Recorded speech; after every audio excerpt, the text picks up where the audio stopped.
আসসালামু আলাইকুম। ইসিজির খুবই সুপারফিশিয়াল আলোচনা আজকে আমরা করব। তো আমরা এখানে যেটা দেখতে পাচ্ছি সেটা হচ্ছে ইসিজি বা ইকেজি।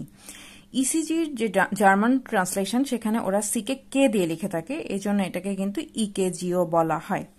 ইসিজির মতোই আরো অনেক টার্ম আছে, যেমন ইলেকট্রোএনসেফালোগ্রাম বা ইইজি বা ইলেকট্রোমায়োগ্রাম, যেটাকে লেখা হয় ইএমজি দিয়ে। এছাড়াও কিন্তু রয়েছে ইওজি বা ইলেকট্রো অকুলোগ্রাম বা ইলেকট্রো নিউরোগ্রাম বা ইএনজি। তাহলে প্রথমে যেটা আমরা এখন দেখব সেটা হচ্ছে ডেফিনেশন, যেখানে লেখা আছে transthoracic interpretation of electrical activity of the heart. Transthoracic interpretation বা রেকর্ডিং আর কি আমরা যেটাকে বলতে পারি, সেটাকে কি দিয়ে এক্সপ্রেস করা হচ্ছে? গ্রাম দিয়ে।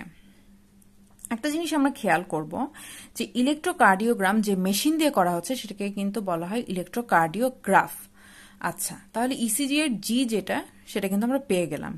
এরপরে ইলেকট্রিক্যাল অ্যাক্টিভিটিকে আমরা ইলেকট্রো দিয়ে প্রকাশ করতেছি, যেটাকে আমরা ই বা ইসিজির যে ইলেকট্রো সেই পার্টটুকু আমরা পেয়ে গেলাম। এখন বলা হচ্ছে of the heart. Of the হার্টকে আমরা কার্ডিও দিয়ে এক্সপ্রেস করে থাকি, অর্থাৎ ইলেকট্রোকার্ডিওগ্রামে ই যে টার্ম ইলেকট্রো সেটাও পেয়ে গেলাম, কার্ডিওর সি পেয়ে গেলাম এবং গ্রাম থেকে জি পেয়ে গেলাম।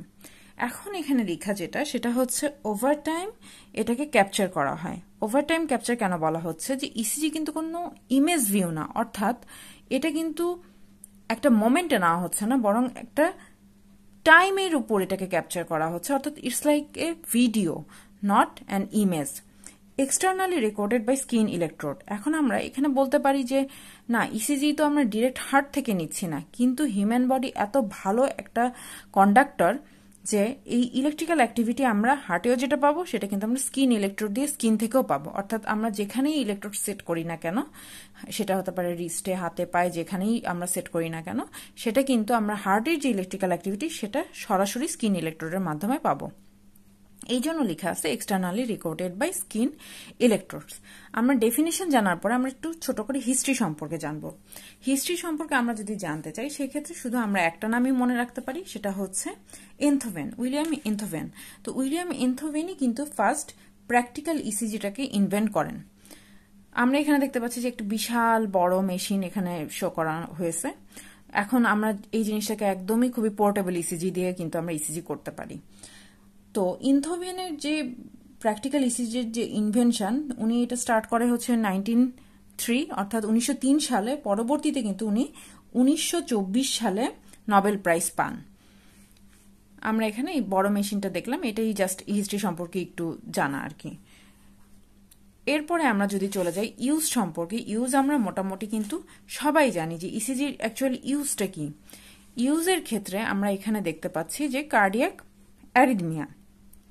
কার্ডিয়াক অ্যারিথমিয়া যেমন আমরা কিন্তু supraventricular tachycardia, ventricular tachycardia, atrial fibrillation, বিভিন্ন আমরা যেগুলো অ্যারিথমিয়া সবই কিন্তু দেখি।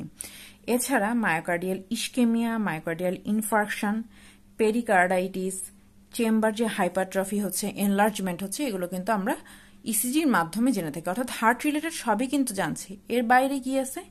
Electrolyte disturbance.